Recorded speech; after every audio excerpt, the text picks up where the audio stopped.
सबसे पहले याद रखिए, जो एम्प्लॉयमेंट इनकम है इसके अंदर एक छोटी सी थ्योरी है, पे सिस्टम एंड फॉर्म्स। तो पे सिस्टम क्या होता है? पे का फुल फॉर्म है पे एज यू अर्न। पे का फुल फॉर्म है पे एज यू अर्न। अब ये है क्या, इसको हमने समझना है। पे में क्या चीज आती है? तो पे के अंदर आपकी salary, wages, over time, bonus, pension और कमीशन, यानी पे सिस्टम के अंदर ये चार पांच बातें आती हैं। और पे सिस्टम गवर्नमेंट ने इसलिए बनाया ताकि आप लोगों को जो सैलरी पे करें, गवर्नमेंट भी उसका ट्रैक रख सके कि आपने लोगों को टाइम पे सैलरी पे की है कि नहीं की है। इसके साथ साथ आप कमीशन के अलावा लोगों को बेनिफिट्स भी देते हैं। बेनिफिट्स हमने पढ़े हैं। फिर लोगों को टिप्स भी मिल जाती हैं, ये भी उनकी सैलरी का पार्ट है। और लोगों को आप जो है वो सिक पे, मैटरनिटी पे ये भी देते हैं। ये सारी जितनी भी पेमेंट्स आप करते हैं ना, जितनी भी पेमेंट्स आप करते हैं, ये सब पेई सिस्टम के थ्रू होती हैं। पेई सिस्टम यूँ समझोगे, देखो हम किसी के पैसे खा जाएं, हम किसी के हक को दबा लें, गवर्नमेंट को कैसे पता चलेगा? तो पेई सिस्टम में ये होता है कि कोई भी बंदा अगर आपके पास जॉब करने आता है तो ये आप पे ऑब्लिगेशन है, आप पे मैंडेटरी है कि आप उस बंदे को पेई सिस्टम में रजिस्टर्ड करवाएं, उसका पेई कोड जनरेट करवाएं। और फिर इसके बाद जब भी उसकी पेमेंट होगी तो गवर्नमेंट को इसकी इंफॉर्मेशन ऑटोमेटिक चली जाएगी। पेई सिस्टम में उसका कोड खुल गया। अब जो भी आप उसको पेमेंट करोगे, इलेक्ट्रॉनिकली पेमेंट होती है ना, सैलरी कैश तो अब दी नहीं जाती, सैलरी ट्रांसफर होती है। तो अब उसका जो पेई कोड है ना, वो कनेक्टेड होगा आपके सिस्टम्स के साथ।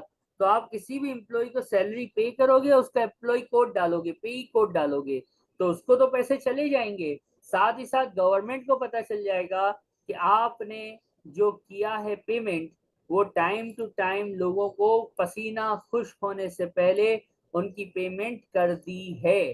तो ये पेई सिस्टम है। दुबई में भी, जब हम दुबई में थे वहां भी ये सिस्टम था। वहां पे इसको WPS सिस्टम बोलते हैं, वेजेस प्रोटेक्शन सिस्टम। यूके में इसको पे एज यू अर्न सिस्टम बोलते हैं। अब ये पे चलता कैसे है? तो याद रखना, पे सिस्टम रियल टाइम इंफॉर्मेशन पे चलता है, रियल टाइम सिस्टम है। RTI, रियल टाइम इंफॉर्मेशन, यानी इसके अंदर हर चीज लाइव चल रही होती है। जब भी आप किसी एम्प्लॉय को पेमेंट करेंगे, आप उसकी पेमेंट जो है वो पेई कोड के जरिए भेजेंगे। और जैसे ही आप उसकी पेमेंट भेजेंगे, गवर्नमेंट को पता चल जाएगा कि भाई आपने इसको पैसे दे दिए हैं। फिर गवर्नमेंट आपसे पूछेगी कि बेटा इसको पैसे, सैलरी दी है तो सैलरी पे जो टैक्स काटा है, सैलरी के बेस पे NIC 1 जो एम्प्लॉय की होती है वो काटी है, वो बेटा हमें टाइम पे पहुंचा देना। हाँ, तो ये है पेई सिस्टम और ये है पेई सिस्टम के रूल्स। अब इसके अंदर हमारा HMRC कहता है, RTI, real time information system है ये। इसके अंदर आपका HMRC कहता है कि भाई एम्प्लॉयर की कुछ जिम्मेदारियां हैं कि वो क्या करेगा। हर पेमेंट जो एम्प्लॉय को करेगा वो इलेक्ट्रॉनिकली करेगा। और HMRC का ये जो पेई कोड है, इसको अपने सॉफ्टवेयर में इनकॉर्पोरेट करेगा। HMRC के सॉफ्टवेयर के टूल्स को अपने प्रोग्राम में फिक्स करेगा ताकि कोई भी पेमेंट हो तो रियल टाइम गवर्नमेंट के पास जाती रहे। फिर क्या हर कंपनी को, हर सोल ट्रेडर को, हर पार्टनरशिप को ये करना पड़ेगा? तो इसकी एक लिमिट है, मैंने ग्रीन से हाईलाइट किया है। जिसके 9 लोग हों, तो ये उसको ये करना ही करना है, ज्यादा तो जितने भी हो मसला नहीं है। नहीं। अब आपने इस पे सिस्टम के थ्रू उनकी सैलरी पे करनी है, उनकी सैलरी का रिकॉर्ड अपने पास संभाल के रखना है, उनकी एनआईसी और इनकम टैक्स काटना है। मैंने बताया हुआ है कि जब भी सैलरी पे होती है तो उनका इनकम टैक्स और नेशनल इंश्योरेंस कंट्रीब्यूशन जो है वो कट के आता है। सैलरी ग्रॉस नहीं मिलती, कट कटा के मिलती है।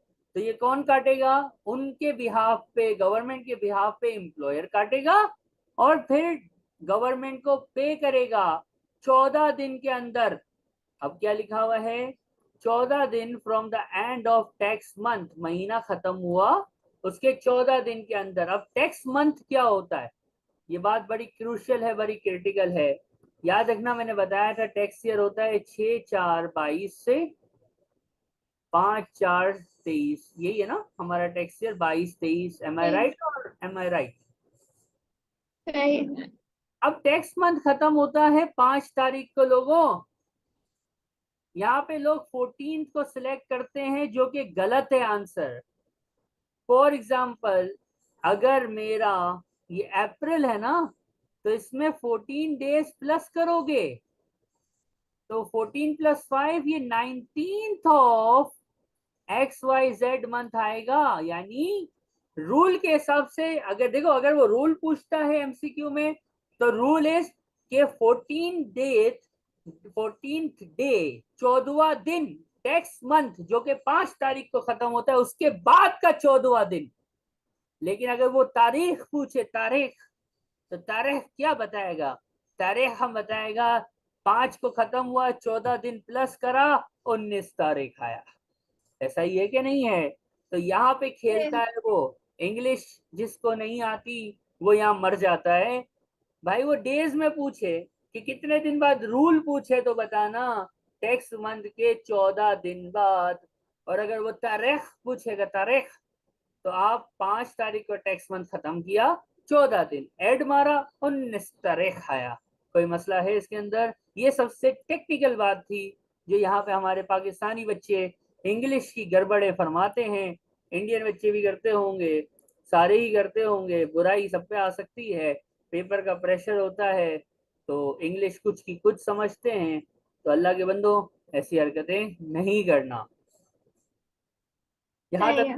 सवाल मुबारक है तो फरमाइएगा। नहीं, बस मैं ये कॉपी कर लूँ, 1 मिनट दें। बिल्कुल, आप 10 मिनट लीजिए। तुमने आपको डेट बताई, ये थी नॉन इलेक्ट्रॉनिक की, कि टैक्स मंथ खत्म होने के बाद 14 दिन के अंदर यानी 19 तारीख तक आपने पे करना है।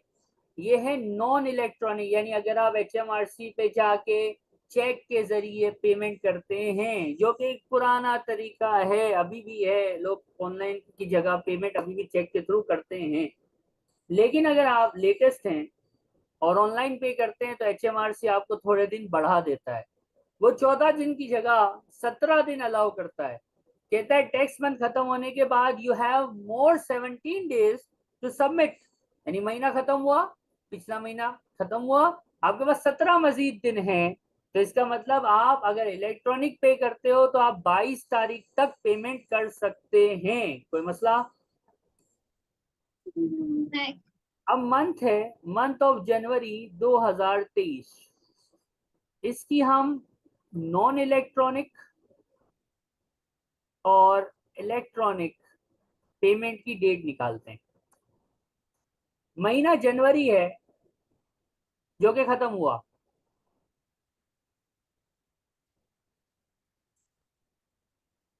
जनवरी जी। खत्म हुआ। अब जनवरी में हमने लोगों की सैलरियां काटी वाटी होंगी, तो क्या करूं मैं?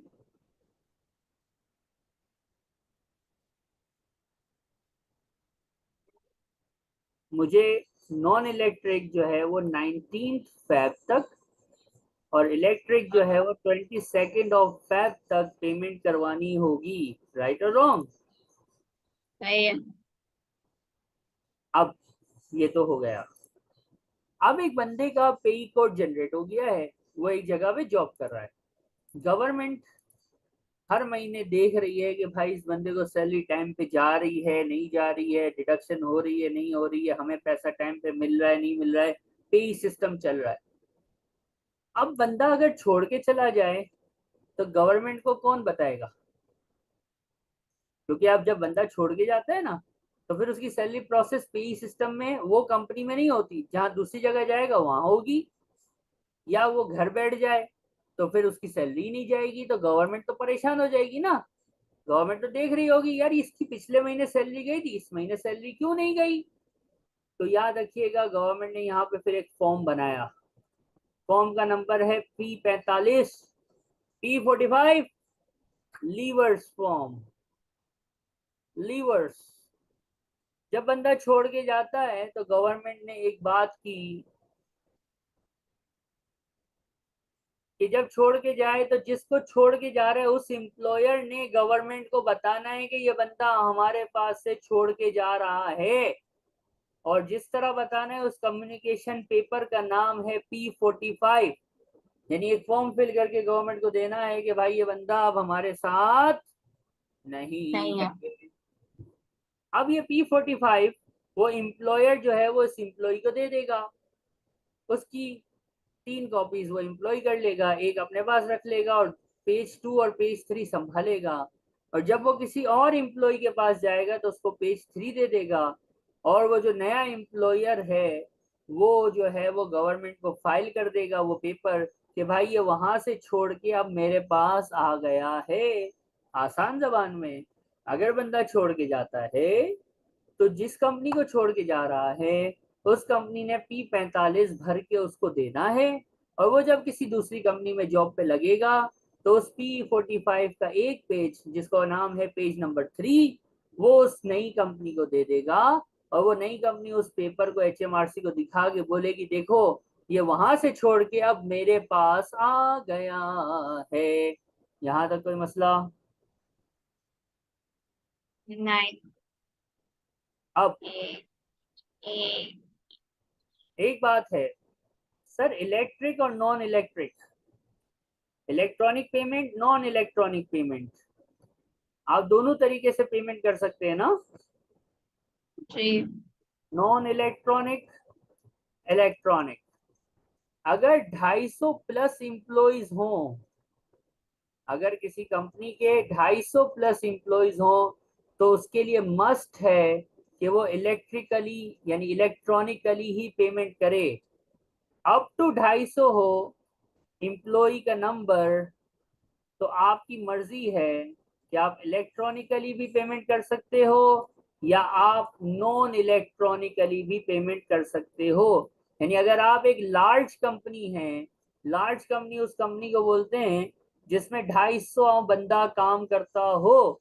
अगर 250 या इससे ज्यादा लोग आपकी कंपनी में काम करते हैं भाई, तो आपका कानून ये फरमाएगा कि आपको इलेक्ट्रॉनिकली ही पेमेंट करनी है। लेकिन अगर 250 से कम बंदा है तो फिर इलेक्ट्रॉनिकली नहीं, आप मैनुअल यानी ऑनलाइन ही पेमेंट कर सकते हैं। यहाँ तक कोई सवाल? नहीं।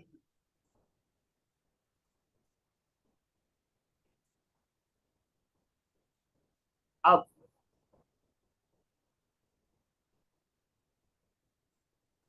P45 हमने पढ़ा, हमने रियल टाइम की डेट्स पढ़ ली, रियल टाइम सिस्टम पढ़ लिया। अब हमने पढ़ना है कुछ और। एक फॉर्म होता है जिसका नाम है P60। अगला फॉर्म है P60, P60। सर ये फॉर्म क्यों यूज होता है? तो भाई ये भी याद करना पड़ेगा आपको। P60 आपको यूज करना है जिसमें आप एम्प्लॉयज की टोटल टैक्सेबल अर्निंग, उसकी टैक्स डिडक्शन, उसका एम्प्लॉय कोड, उसका नेशनल इंश्योरेंस नंबर गवर्नमेंट को बताते हैं। और ये फॉर्म आपको हर साल 31 मई तक जमा करवा देना है। ये फॉर्म आपको हर साल कब तक जमा करवाना है? 31, 31 मई तक। 31 मई तक जमा करवा देना है। इसमें क्या क्या होता है? एक बार पढ़िए दोबारा।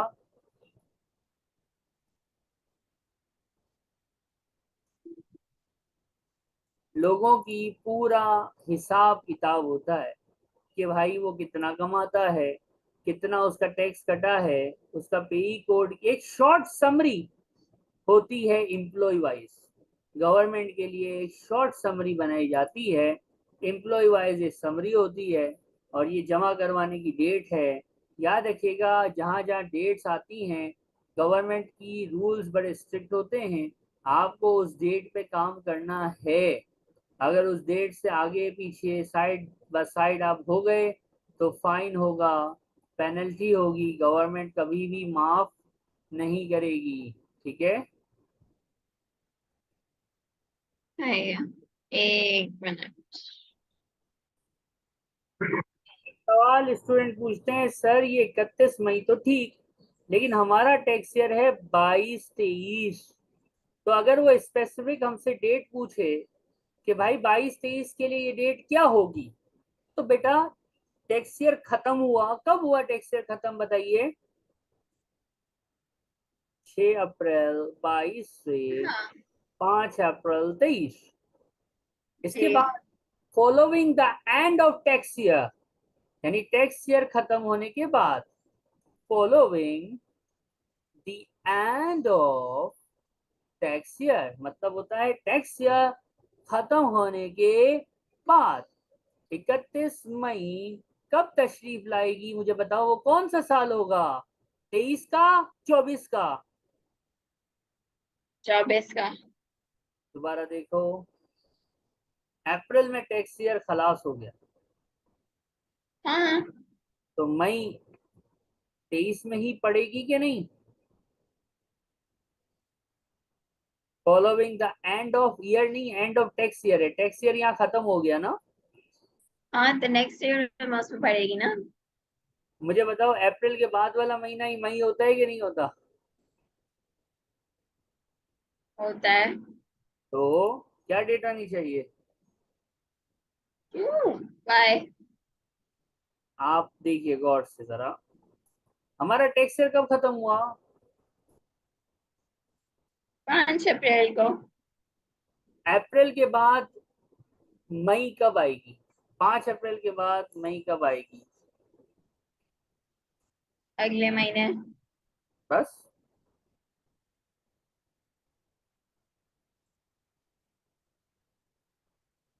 समझ रहे हैं? अगले ही महीने आएगी।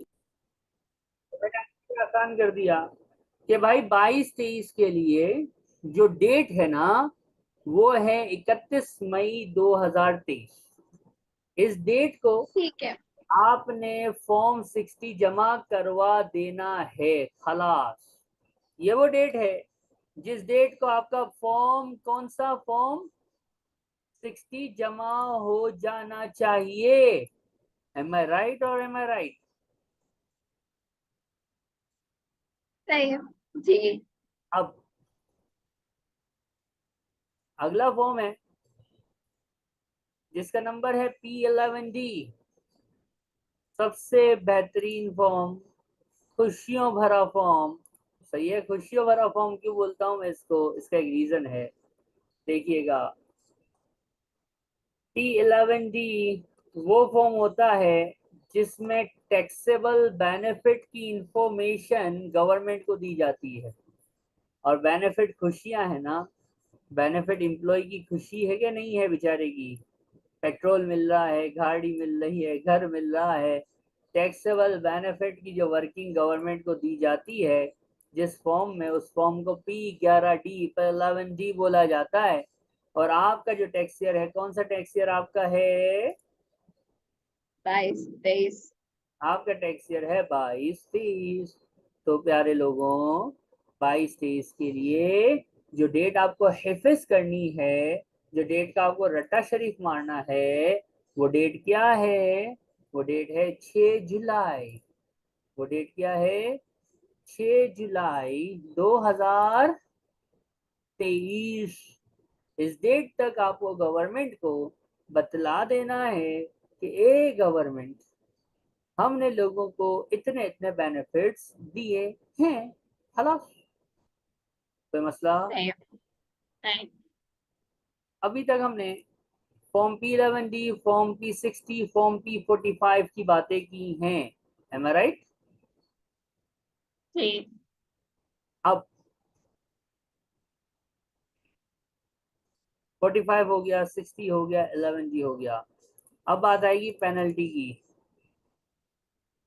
अब अगर आपने कुछ गलती की, कुछ गड़बड़ की, कोई होशियारी की, तो आपको गवर्नमेंट माफ तो नहीं करेगी ना? गवर्नमेंट आपसे क्या लेगी? फाइन लेगी। सबसे पहला सवाल एक एमसीक्यू आया था, उसमें क्वेश्चन आ सकता है कि भाई ये फाइन परसेंटेज बेस्ड होता है कि क्या होता है? तो पहले बात ये याद रखना, पेई के जो फाइन्स होते हैं वो परसेंटेज वाइज नहीं होते। पेई के जो फाइन्स होते हैं वो नंबर ऑफ एम्प्लॉयज की बेसिस पे लगते हैं। यहाँ तक बात समझ आ रही है? सही है। ओके। सबसे पहले, अगर आप अपने रिटर्न्स लेट जमा करवाते हैं, जैसे डेट्स अभी आपने पढ़ी ना, इस डेट को ये काम करना है, इस डेट को ये काम करना है, इस डेट को ये काम करना है, अगर आप टाइम पे काम नहीं करते, जैसे कि हमारी आदत होती है, तो फिर गवर्नमेंट आपको पकड़ लेती है। अगर आप गवर्नमेंट को लेट रिटर्न जमा करवाते हो तो हर महीने के हिसाब से आपसे पेनल्टी होती है। अगर आपकी कंपनी में 9 तक लोग काम करते हैं तो 100 पाउंड की पेनल्टी लेंगे। 10 से 49 लोग तक काम करते हैं तो 200 पाउंड ले लेंगे। 50 से 249 लोग काम करते हैं तो 300 पाउंड की पेनल्टी, और 250 से ऊपर बंदा अगर काम करता है तो हम पेनल्टी बढ़ा के 400 पाउंड तक कर देंगे। अब एक आदमी होता है जो सुधरता ही नहीं है, तो उसके लिए फाइन बढ़ता भी है। ये तो एक बेसिक पेनल्टी है। लेकिन जो आदमी बड़ा ढीठ हो, बड़ा ढीठ का मतलब ये है जो सुधरता ही नहीं है, एक महीना लेट किया गवर्नमेंट ने, चलो उसमें अगर 50 लोग थे तो 300 का फाइन दे दिया। दूसरा महीना भी लेट किया, गवर्नमेंट ने फिर 300 का फाइन दिया। तीसरा महीना भी लेट किया, गवर्नमेंट ने फिर 300 का फाइन दिया। चौथा महीना भी लेट हो गया तो गवर्नमेंट ने 300 का तो फाइन दिया ही दिया, साथ में उसका जो इनकम टैक्स और एनआईसी पेबल था ना, यानी उसको जो गवर्नमेंट को टैक्स देना था ना, उसकी अमाउंट का 5% एक्स्ट्रा पेनल्टी भी चार्ज कर दी। वो बंदा बावला हो गया कि भाई ये क्या है। तो गवर्नमेंट ने कहा बेटा, पहला चांस था नहीं सुधरा, दूसरा चांस था नहीं सुधरा, तीसरा चांस दिया नहीं सुधरा, चौथा चांस नहीं है, चौथे पे एडिशनल पेनल्टी भी लेंगे। तो दो भाई क्या कर सकते हैं? कोई मसला? नहीं। अब इसमें कोई एक और बड़ा ढीठ आदमी हो सकता है जो बोलता है अपने पास पैसा बहुत, चौथी बार में भी नहीं सुधरा, पांचवा महीना फिर लेट कर दिया, फिर लेट पे लेट, लेट पे लेट, यानी पक्का है वो, उसके पास बहुत पैसे। तो अब गवर्नमेंट भी तो नहीं छोड़ेगी ना। गवर्नमेंट ने फिर और आगे बढ़ा दिया। गवर्नमेंट ने कहा भाई, पहली लेट, दूसरी लेट, तीसरी लेट पे हम ये वाले फाइन लेते हैं, चौथी लेट से लेके ये वाला फाइन भी स्टार्ट हो जाता है, यानी ये तो रहता ही है, ये भी आ जाता है। और अगर ये 6 महीने लेट हो जाए और फिर लेट होना शुरू हो जाए तो हम मजीद 5% और ले लेते हैं। 12 महीना लेट हो जाए तो हम मजीद 5% और ले लेते हैं, यानी चौथे महीने से 5%, सातवें महीने से ये 5 और 5 10%, और 12 महीने के बाद ये 5 5 और 5 ये 15% का फाइन मिल मिला के हो जाता है। जबकि बेसिक फाइन अपनी जगह पे हर वक्त खड़ा रहेगा जो कि आपको मंथली देना है। तो सजा दर सजा, दर दर दर सजा, यानी आप सुधरेंगे नहीं तो हम भी फाइन देते चले जाएंगे, हम भी नहीं रुकेंगे। आप बदमाश हैं तो आपसे बड़े बदमाश एचएमआरसी है। यहाँ तक कोई सवाल है भाई? ठीक है। एक मिनट सर, मैं सर ये कॉपी कर लूँ। जी प्लीज। अब हमने आपको बात बताई कि आपको हर महीने के बाद जो इलेक्ट्रॉनिक है वो 14 दिन, और नॉन इलेक्ट्रॉनिक है तो 17 दिन, यानी जो अभी हमने ऊपर पढ़ा था डेज वाला चक्कर, कि या तो 19 तारीख या 22 तारीख तक आपको हर महीने जो है वो क्या करनी है, पेमेंट्स करनी है। सही है कि नहीं? जो इनकम टैक्स कटा है वो और एनआईसी की पेमेंट्स की ये डेट है 19 तारीख या 22 तारीख। इलेक्ट्रॉनिक है तो 22, नॉन इलेक्ट्रॉनिक है तो 19। लेकिन इधर गवर्नमेंट ने एक रिलीफ दिया, गरीबों को रिलीफ दिया कि वो लोग जिनका एवरेज मंथली अमाउंट पेमेंट करने का, मंथली अमाउंट यानी जिनका टैक्स और एनआईसी मिल मिला के 1500 पाउंड से कम रहता है, तो वो हर महीने बेचारे कहाँ पे करेंगे? तो वो क्वार्टरली पे कर सकते हैं। यानी वो लोग जो 1500 से कम जिनका लाइबिलिटी बनती है वो क्वार्टरली पे कर सकते हैं, साल में 12 बार नहीं, साल में सिर्फ 4 बार, वरना साल में 12 बार पे करना है, जिससे कि हमने ऊपर देखा कि मंथली पेमेंट है। लेकिन जिनकी सैलरियां कम हैं और जिनकी लाइबिलिटी 1500 पाउंड एनआईसी की और इनकम टैक्स यानी सैलरी, इनकम टैक्स जो सैलरी पे कटता है पे एज यू अर्न, और एनआईसी जो 1500 से कम जिनका अमाउंट बनता है वो महाना नहीं, वो चार चार सॉरी 3-3 महीने के क्वार्टर में, साल में 4 मरतबा पेमेंट्स कर सकते हैं। डेट 22 ही रहेगी, लेकिन पहली पेमेंट होगी 5 जुलाई को, फिर होगी 5 अक्टूबर, 5 जनवरी और 5 अप्रैल को। तो ये भी किया जा सकता है। ये ऑप्शन है उन लोगों के लिए जो कम कमाते हैं। ये है वैट एम्प्लॉयमेंट इनकम की फॉर्म्स की थ्योरी। उम्मीद है आपको समझ आई होगी। कोई सवाल? नहीं। कॉपी कीजिएगा प्लीज। हैंड आउट में ये सारी बातें लिखी हुई